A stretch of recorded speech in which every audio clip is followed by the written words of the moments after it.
All right, then. Let me go ahead and play this real quick. To Scott Galloway's opinion on Anthony Scaramucci. Yeah, Scaramucci. Yeah. Anyway, let's play with what he said. Hold on. Let me go to another chapter here. Why you think? Yeah, let's go over here real quick. Group you didn't mention there are women. 46% of women voted for him.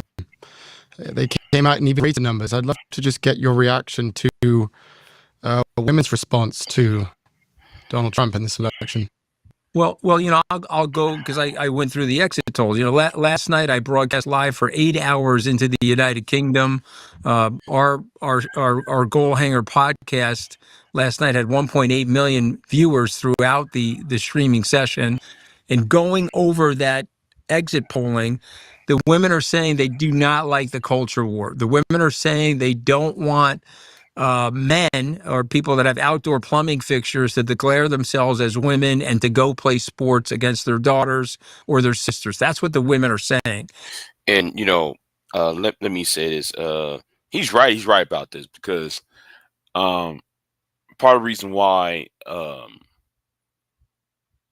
the Democrats lost is because of this denial of science. That yes, Republicans like to deny science too. Conservatives love to deny science. But at the same time, you can't say that Republicans deny science, conservatives deny science when the Democrats deny science by what is a man and a woman. What is an XX chromosome and an XY? And men are a XY while women are XX. You cannot, don't care how many surgeries a person may or may not have, or what you call yourself, you're not going to change that biological fact. And this is part of the reason why the Democrats failed, because they never want to address that part. The women are saying that they don't like the and if I use the word, it explodes people's heads on the left, but I'm going to use it here. They don't like the woke. They don't like the woke culture. Professor Galloway talks about this. There's a hit on white males right now. As the professor points out, the younger white males have a proclivity towards higher suicide rates. They feel left out of the society. The women that want to support them are voting for Donald Trump. It's interesting. There was a great meme yesterday where it was a little daughter and it said, Daddy, who are you voting for? And he said, oh, I'm voting for you, honey, meaning her reproductive rights or reproductive freedoms. But the inverse actually happened. It was mommy, who are you voting for? And mommy was looking over at her son and saying, you know what? I'm voting for you. Okay, and that's a very interesting thing that happened. I don't think the left anticipated that, but that happened, and they have to have a reckoning and a reconciliation related to that. Bears repeating, Anthony, really appreciate you taking the time to speak with us the day after. I can't imagine how many people want you on their media platforms right now. I see kind of one or two things here. This is either somewhat of a mandate he's been given that says, okay, the norms since World War II are no longer the norms. A different view on immigration, foreign policy, economic policy, the rights of special interest groups, just economic, we are not about change, we're about disruption. And this is not an aberration. He's been voted back in through a democratic process. Is it that America has decided for a seminal shift in the way we approach constitutional democracy and all the things I previously mentioned? Or was it that the Harris campaign, for a variety of reasons, just ran such a terrible campaign? Your thoughts? Well, it's an intersection of all those things. I just was going to point out the reason why you guys are so popular and you have media personalities now is that this is the age of the podcast, and that campaign was the podcast campaign. There was a Twitter campaign, guys, in 2008, or maybe there was a Facebook campaign in 2008, a Twitter campaign in 12, Twitter campaign in 16, but this was the podcast campaign. The old. Okay, let's talk about I'm gonna make my statement about the podcast, right? with the Kevin Samuels, the Fresh and Fits of the world, the pocket, the Andrew Tate's type of concept. Um, young men, white or black, because somebody going to try and tell me you advocate for white men. Because somebody said in the chat room, when you have men, when you have men who are disinfected, or who's in the well of discontent, um, they're not going to seek, um, you know, there are no avenues for them to, um, in a healthy way to um, relieve their stress or calm their worries. So they gravitate towards the podcast. And Art Banaka called this the podcast masculinity channels. Um, and these podcast masculinity channels is only there to grift, and not try to solve their collective problems, or even individual problems. Only there to say that the opposite sex is the blame or the bane of their existence. So Is no longer trusted by this country. The suits are no longer trusted. Scott and I are old enough to remember a book that was written by David Halberstam called The Powers That Be. It was written in the 70s about the great David Sarnoff, who created RCA and became NBC, and Bill Paley, and how CBS became the gold standard in the news.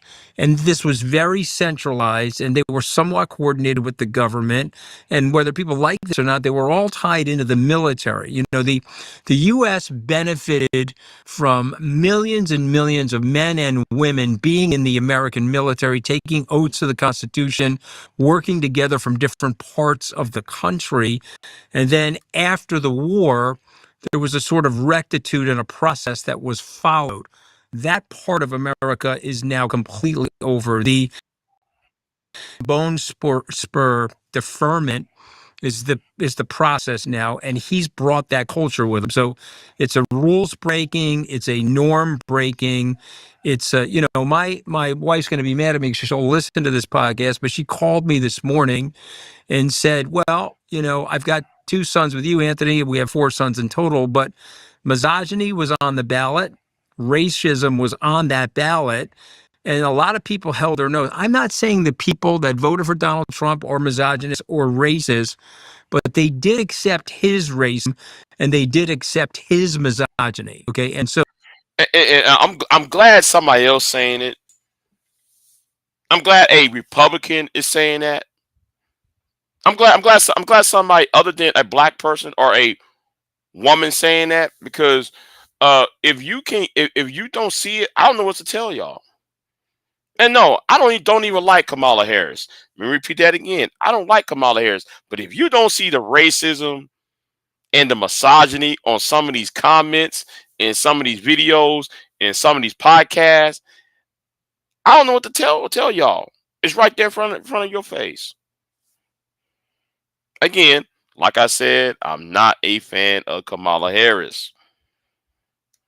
you have to look at that now. You have to look at that in the mirror and say, has America really changed? And Scott, I believe it has. I believe that the man in the gray flannel suit, I believe the system that was put in place after the Second World War to help the world, to raise living standards, I believe America is now looking at all of that and saying, hey, what is in it for me? And to quote Elon Musk, okay, and this is a book that Scott and you guys are probably familiar with, it's The Sovereign Individual. It was written by Rees-Mogg and Davidson in 1999. It was the second book of theirs. Peter Thiel repackaged it and wrote an introduction to it, and it's about what's in it for you, and it's a decollection of the society. And I will tell you guys, if you're a student of history, when we decollect, as opposed to conjoin and create a collective, very bad things have happened in our system. Very, very bad things. At the end of the Second World War, the devastation of that war, the Europeans wanted to unify. They created the European Economic Union. The memories of all this stuff is over now. There's a bellicosity of rhetoric. There's a rise of nationalism. There's separatist movements everywhere around the world. And last but not least, because of the fragmentation in social media, our adversaries are in the process with us now, and they're trying to rile us up. They're trying lots of tribalism, and Donald Trump was the perfect medium for that. I find that funny though because I look at people like Phil the Advice Show. I look at people like Tariq Nasheed. I look at some of these pro blacks. These back to Africa, red ball, green ball, and I look at the manosphere, white or black. I look at some of these, and then I notice the talking points, the beats, the talking points are similar.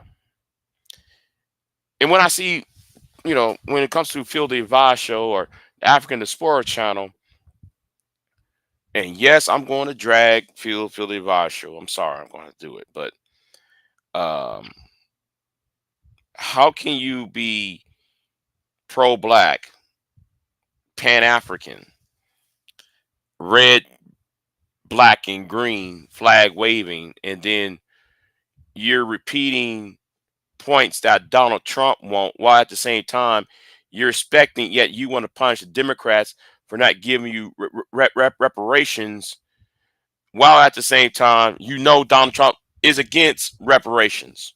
Then on the then on the same side, the same individual will sit there and say he wants France and Britain out of Africa. He wants the white man out of Africa, but then welcome in the Russians and the Wagner group in Mali and other places in Africa, such as the African Central Republic.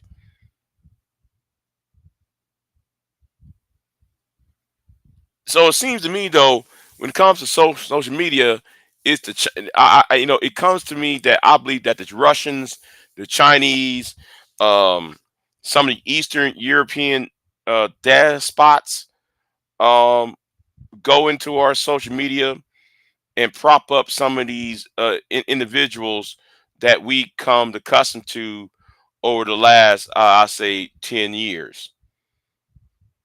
That's what I believe.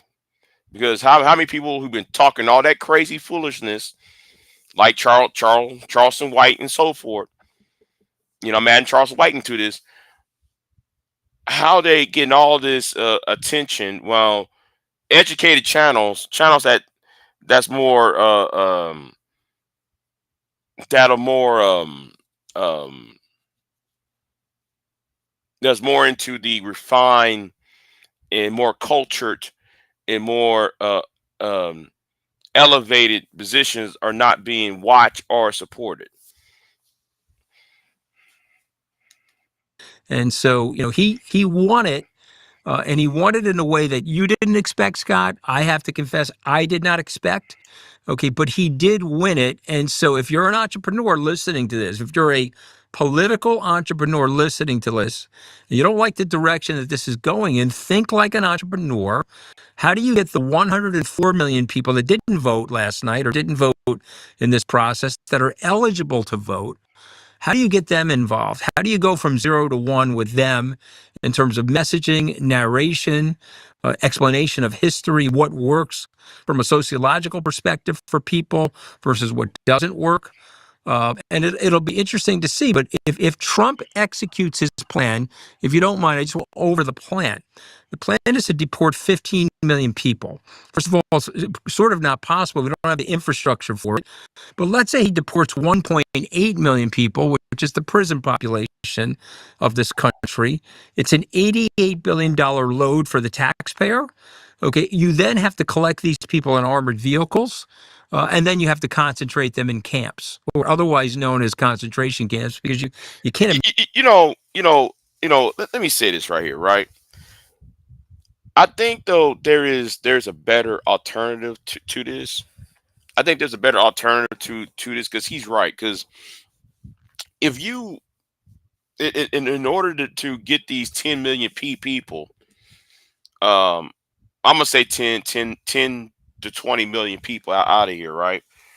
Um, he's right. The infrastructure would not allow the lack of an infrastructure would not allow them to be removed. Because some of these people who are here illegally as part of the um is part of the economy now. So I believe though I'm not saying I'm for illegal immigration. I'm for amnesty, right?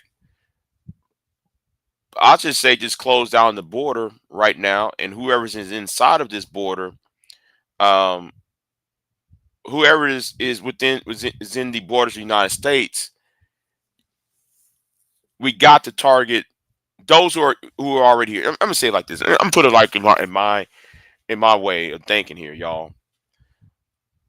There are so many towns that are ghost towns. There are towns that could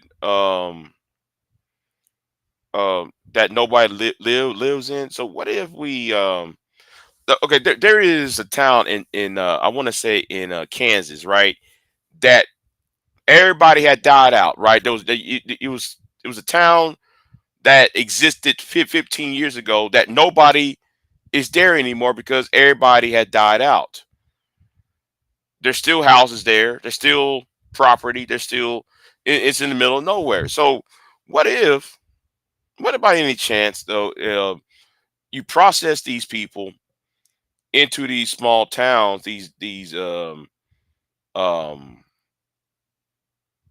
into these small towns, these small towns that are dead, right? And you process these people here. They stay there for a period of time. They work. You have them to stay there. They work the land, and then you process them out um, and to be American nationals, not American citizens, to be American nationals. I think um, they'll have a place to stay. They can work.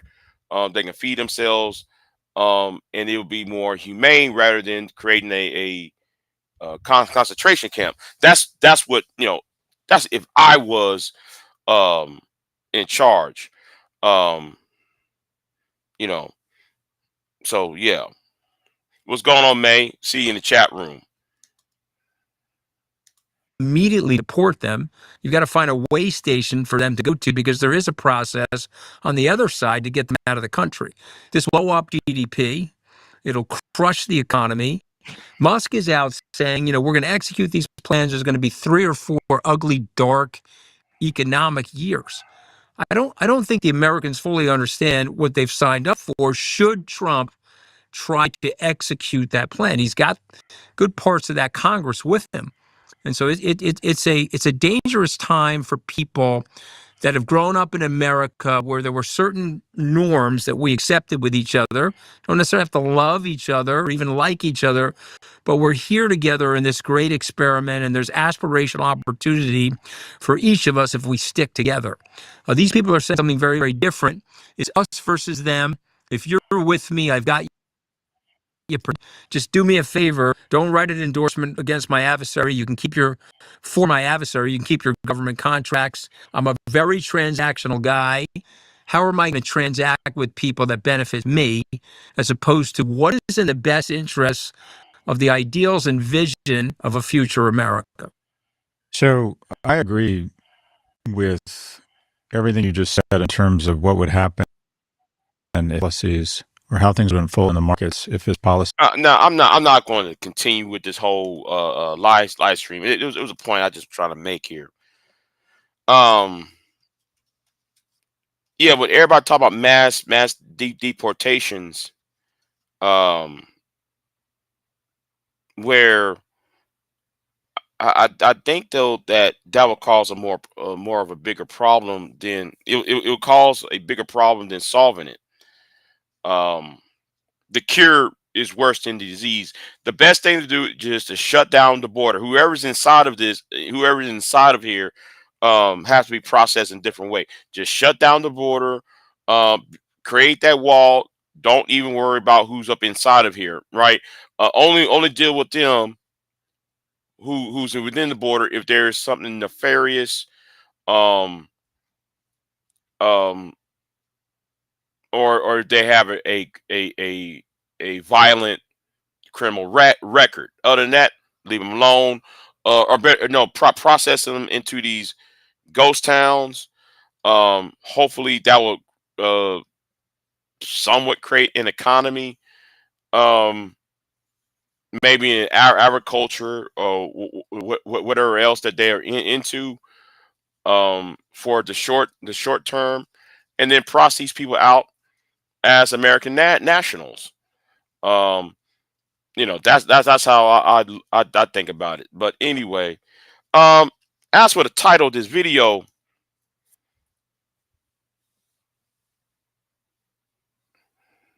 hold on. May said, I read the Alien Act and it can be abused bad. They don't even have to prove that you are illegal, and they'll just deem you right. Right, okay, yeah, yeah, I understand. Now, I'm about to look, read up on that. I'm about to read up on that. So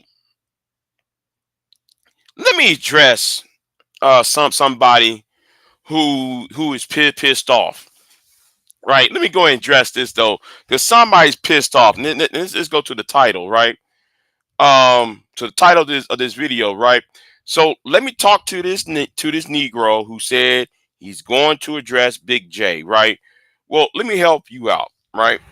Um, you got nothing else to talk about. You got nothing else to say.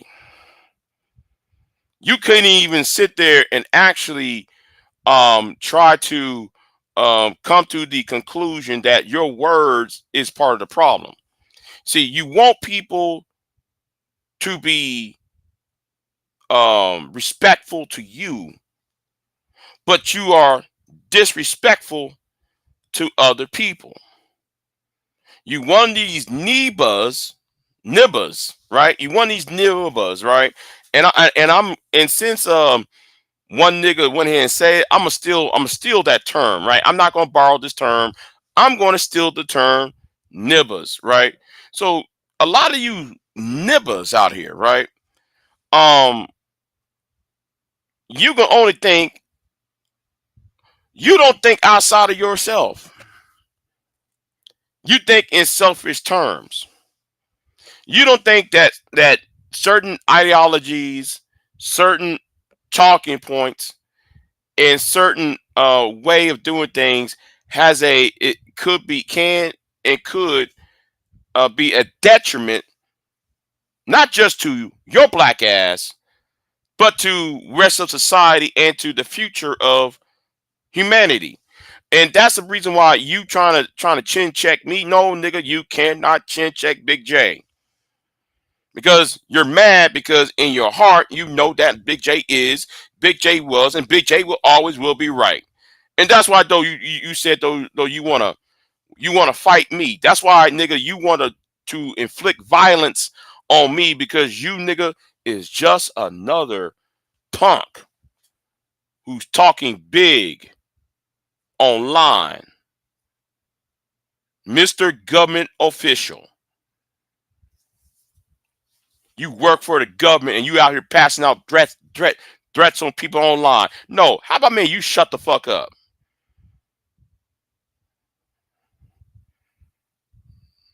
It's you is the one who have no clothes, nigga.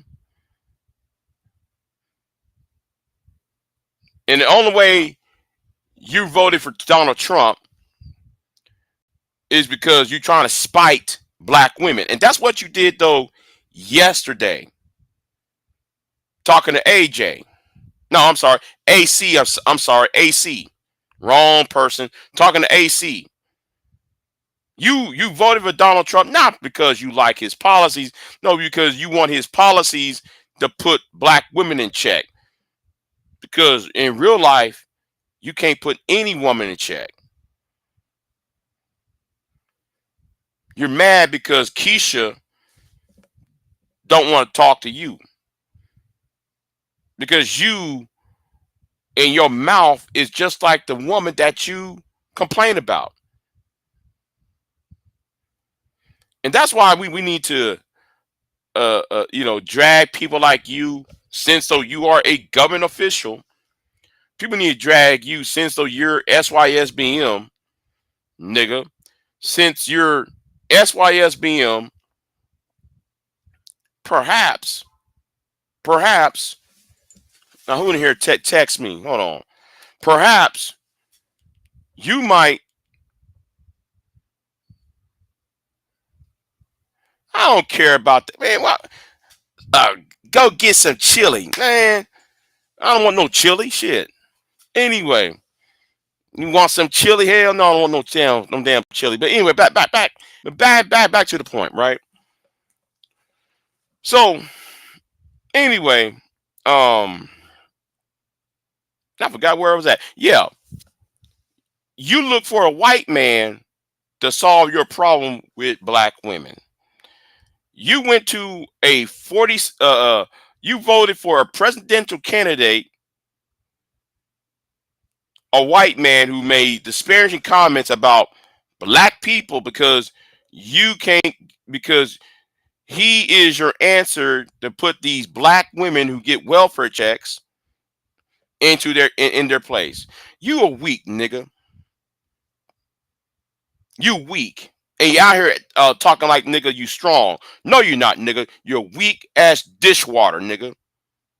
You damn nibber. And that's my problem with y'all. That's really is my problem with a whole lot of you manosphere SYSBM nut jobs. You think what you saying is something special. You think what you saying is revolutionary. No, nigga. What you saying is just stupid. Now you want something to address? Now address what I just say, nigga.